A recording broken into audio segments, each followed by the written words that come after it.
Hello student, स्वागत है आप सभी का आपके अपने चैनल में। जैसा कि आप लोगों ने पिछली वीडियो में देखा हुआ है, ऑलरेडी हमने आपके बीए सेकेंड ईयर के एजुकेशन पर, शिक्षा शास्त्र पर ऑलरेडी 10 वीडियोस, हमारी 9 वीडियोस हो चुकी हैं। एंड आज की वीडियो हमारी होने वाली 10वीं video. It is your chapter number 10 आप बोल सकते हो, या फिर लेक्चर नंबर 10 बोल सकते हो। एंड इसमें आज हम पढ़ने वाले हैं मानव विकास की अवस्थाएं, कि मनुष्य का जो बॉडी है इसका विकास कैसे कैसे होता है, मनुष्य का विकास होने की कौन कौन सी अवस्थाओं से मनुष्य गुजर करके अपनी लाइफ पूरा व्यतीत करता है, वो कौन कौन सी अवस्थाएं, इसके बारे में हम डिटेल समझने वाले हैं कि एक अवस्था में मनुष्य का सामाजिक, उसका संवेगात्मक, उसकी शारीरिक, उसकी मानसिक क्या क्या चीजें, उसके एक जो सिचुएशन होता है लाइफ में, जैसे कि आपकी बूढ़ावस्था हो गया, शैशवावस्था हो गया, बाल्यावस्था हो गया, इसमें व्यक्ति में क्या क्या चेंजेस आते हैं, कौन कौन सी चीजें उस समय संवेदनाएं होती हैं, उन सभी चीजों पर हमें इस वीडियो में डिस्कस करना है। तो पिछली वीडियो को अगर आपको देखना है तो चैनल को सब्सक्राइब जाइए, विजिट कीजिए, देख सकते हैं। एंड आने वाली वीडियोज को नोटिफिकेशन पाने के लिए चैनल को सब्सक्राइब करके बेल आइकन हिट कर लो। आज चलो देखते हैं, सबसे पहले मानव विकास की अवस्थाओं में आज हमें पढ़ना जो है वो है आपका शैशवावस्था। शैशवावस्था कौन सी अवस्था होता है? जब व्यक्ति पैदा होता है वहां से लेकर के 5 से 6 साल की जो अवस्था होती है, इस अवस्था को कहते हैं हम शैशवावस्था। अब शैशवावस्था की अगर हम कुछ सामान्य विशेषताओं की बात करें कि इस वक्त जो बच्चा होता है उसके अंदर सामान्य कौन कौन सी विशेषताएं हमें देखने को मिलती हैं। ओके, तो उसमें देखने को मिलती है सबसे पहली चीज शारीरिक और मानसिक अपरिपक्वता, यानी कि ना उसका शरीर परिपक्व होता है, सुदृढ़ होता है, मजबूत होता है, और ना ही माइंडसेट उसका मतलब बहुत ज्यादा परिपक्व मजबूत होता है। क्योंकि बच्चा आप 0 to 6 ईयर्स आप समझ सकते हो चीजें क्या है, किस लेवल पर होंगी। सेकंड चीज है इसकी विशेषता, वो है पराश्रितता, यानी कि वो अपने आप पर आश्रित नहीं होता, वो दूसरों पर आश्रित होता है। क्योंकि अभी बच्चा है, छोटा है, उसको हर एक चीज के लिए, अपने खाने के लिए, अपने पीने के लिए, अपने लेटरिन बाथरूम, अपने हर एक चीज के लिए वो क्या होगा, दूसरे पर आश्रित होगा। तीसरा है सीखने में तीव्रता होगी। छोटे बच्चे होते हैं ना, हर एक चीज सीख जाते हैं, कहते हैं ना नकलची बंदर की तरह होते हैं। आपने जो चीज कर दिया वो सीख जाएंगे देखते ही। एक बूढ़े व्यक्ति को अगर वही सिखाने बैठ जाओ ना, वो नहीं सीख पाएगा, लेकिन एक बच्चा वो आपको देख करके ही सीख जाएगा। तो सीखने की प्रवृत्ति काफी तेज होती है। कल्पनाशीलता होती है, एक बच्चे के अंदर कल्पना बड़ी तेजी से काम करता है। ड्रीम्स, आपने भी एक्सपीरियंस किया होगा, जब आप छोटे थे ना, ड्रीम्स कितने बड़े बड़े थे। बुर्ज खलीफा देख लिया, हम भी बनाएंगे बुर्ज खलीफा। आज बड़े होकर के पता चलता है यार बुर्ज खलीफा में देखने भी नहीं जा सकते, रियलिटी बाद में पता चलती है ना। लेकिन जब बच्चे होते हैं तो ड्रीम कुछ भी कर लेते हैं यार। रोड पे गाड़ी जा रही है, ऑडी मर्सिडीज, यही गाड़ी लेंगे, इससे कम नहीं लेंगे। होता है ना। कल्पना, बच्चों के अंदर कल्पनाशीलता बड़ी तीव्रता होती है। क्रिया में आवृत्ति होती है। क्रिया मीन्स काम, काम में आवृत्ति मतलब कुछ कर रहे हैं, बार बार बार बार बार बार बार बार वही काम करेंगे, आवृत्ति करेंगे, गिरेंगे, लड़ेंगे, भिड़ेंगे, बार बार वही काम करेंगे। अनुकरण द्वारा सीखना इनमें बहुत तेज होता है। अनुकरण मीन्स देख करके, किसी को देखा कुछ करते हुए और उस चीज वो सीख गए, किसी को देखा किसी तरह से बात करते हुए और वो लैंग्वेज सीख जाते हैं। उनको किसी ने सिखाया नहीं था कि उनको हिंदी लैंग्वेज बोलना है, वो सीख गए, किसी लैंग्वेज में बोलते हैं, ऐसे ही बोलते हैं, मेरे मम्मी पापा बोलते हैं, मेरे घर वाले इस तरह से बोलते हैं, उनको वो भी बोलना स्टार्ट कर देते हैं, उनको किसी ने सिखाया नहीं। वही चीज अगर इंग्लिश में बात किया जाए, जो बच्चा इंग्लिश फैमिलीज में पैदा हुआ है, इंग्लैंड में पैदा हुआ है, उसको इंग्लिश सिखानी नहीं पड़ती, उसको जनरली आ जाता है। और वही चीज अगर इंडियन बच्चे को सिखाना हो तो पूरी लाइफ की पूरा स्कूलिंग सिस्टम चला जाता है उसमें। तो चीजें यही है कि अनुकरण के द्वारा सीखते हैं बच्चे। संवेगात्मक विकास होता है, संवेगों का विकास होता है। आत्म प्रेम मतलब खुद से प्रेम होता है। स्नेह की चाह होती है, छोटे बच्चे हैं ना, उनमें स्नेह की चाह होती है। कोई मुझे प्यार से बुलाए, मुझे प्यार से पुचकारे, मुझे प्यार से मतलब मुझे प्यार से रखे, स्नेह की चाहत होती है। नैतिकता का अभाव होता है, मतलब पता ही नहीं होता है नैतिकता क्या होती है। वैसे भी नैतिकता कुछ खास जो नैतिकता के बारे में जो है बड़े बड़े लोगों को नहीं पता है, छोटे बच्चों को क्या पता, अभाव होता है। सामाजिकता का उदय होता रहता है कि मतलब समाज में कैसे क्या चीजें हैं, उसका धीरे धीरे क्या हो रहा है, समझ पा रहे होते हैं, धीरे धीरे जानने की इच्छा बढ़ रही होती है और धीरे धीरे हम उसको एक्सप्लोर कर रहे होते हैं। तो ये हम कुछ सामान्य विशेषताओं के बारे में बात कर चुके हैं। अब आइए बात करते हैं आगे इनकी शारीरिक विशेषताओं के बारे में, कि जो एक बच्चा शैशवावस्था में है उसका बॉडी किस लेवल का होगा, उसकी बॉडी की क्या विशेषताएं होंगी। तो शरीर की विशेषताओं के बारे में बात करें तो सबसे पहली विशेषता के बारे में बात करते हैं। शरीर जो होगा और उसके जो अंग होंगे वो क्या होंगे, कोमल होंगे। शरीर और अंग क्या होगा, कोमल होगा। उसकी क्रियाओं में असंतुलन होगा, यानी कि जो काम करेगा उसमें कोई संतुलन नहीं होगा, वो चलना स्टार्ट करेगा, गिरेगा। होता है ना, 1 साल तक तो बच्चे 8 महीने के बाद तो चलना स्टार्ट थोड़ा सा प्रयास करते हैं, साल भर तक या 14 महीने 16 महीने में जाकर के वो चलना स्टार्ट करते हैं, कोई काम करते हैं, गलत करते हैं। तो जो क्रियाएं हैं उनमें असंतुलन देखने को मिलता है। विशिष्ट अंगों का संचालन बाद में होता है, जो मेन अंग फॉर एग्जाम्पल बोलना हो गया तो ये बाद में चालू होता है, शुरुआत में ये चीजें चालू नहीं होती है। तो जो विशिष्ट अंग है ना उनका संचालन बाद में होता है। शरीर की लंबाई, भार, मोटाई, अस्थि आदि का क्या होता है, धीरे धीरे विकास होता रहता है इस अवस्था में। मस्तिष्क बढ़ता है, स्नायु मंडल का विकास होता है, निश्चित क्रमता आती है उनके अंदर, शरीर और मस्तिष्क का संतुलन धीरे धीरे बढ़ता है।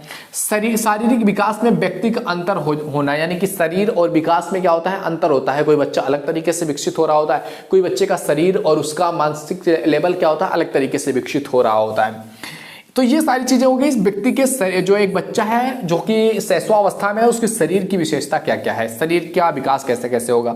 अब आइए आगे बात करते हैं उसका मन का विकास उस टाइम पीरियड तक क्या हो चुका होगा, किस तरह से उसका माइंडसेट हो चुका होगा, क्या उसके अंदर माइंड में चीजें चल रही होंगी, उसके बारे में और डिस्कस करते हैं। तो सबसे पहला क्या है कि उसका माइंड क्या होगा, अनुकरण की प्रवृत्ति उसके अंदर आ चुकी होगी। अनुकरण मीन्स देख करके सीखना, ये सीख चुका होगा बच्चा।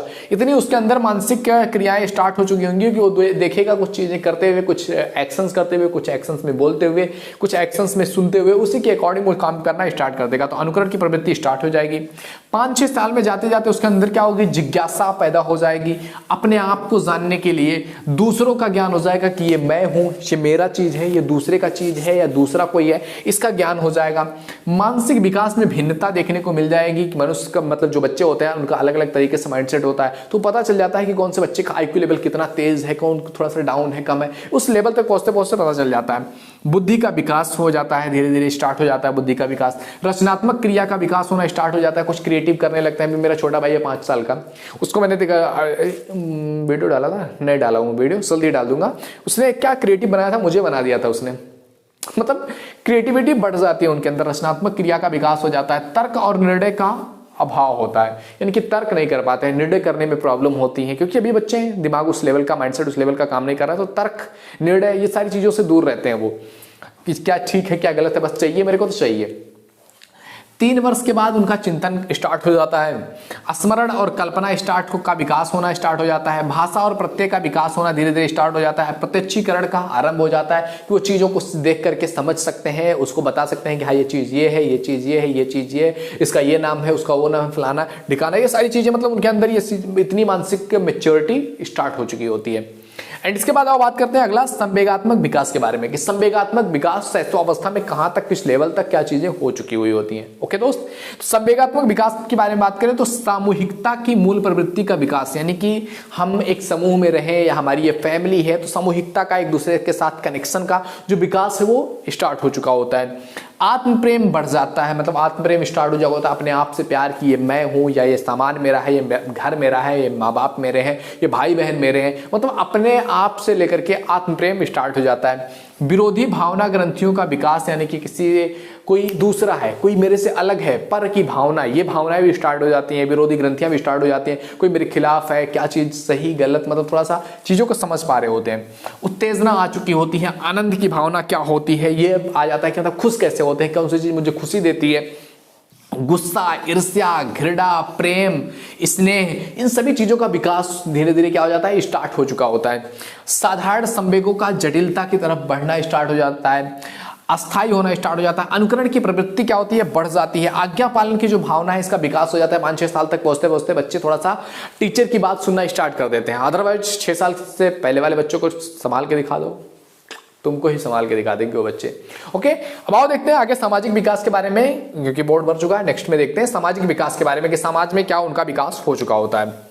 तो अगर बात करें हम सामाजिक विकास की, तो सामाजिक विकास शैशवावस्था में एक बच्चे का सामाजिक विकास किस लेवल का हो जाता है, तो वो इस लेवल का हो जाता है कि उसके संबंधियों और माता पिता को उसको पहचान हो जाती है कि मेरे संबंधी हैं, ये मेरे रिश्तेदार हैं, ये मेरे माता पिता हैं, ये मेरे भाई बहन हैं, मतलब अपने लोगों को पहचानने जानने लग जाता है। दूसरा चीज है आपका मैं तुम की भावना का विकास। मैं तुम की भावना मतलब मैं और तुम, मतलब एक दूसरे को डिफरेंशिएट कर सकता है कि ये मैं हूं, ये तुम हो, मतलब मैं तुम की भावना का विकास हो जाता है।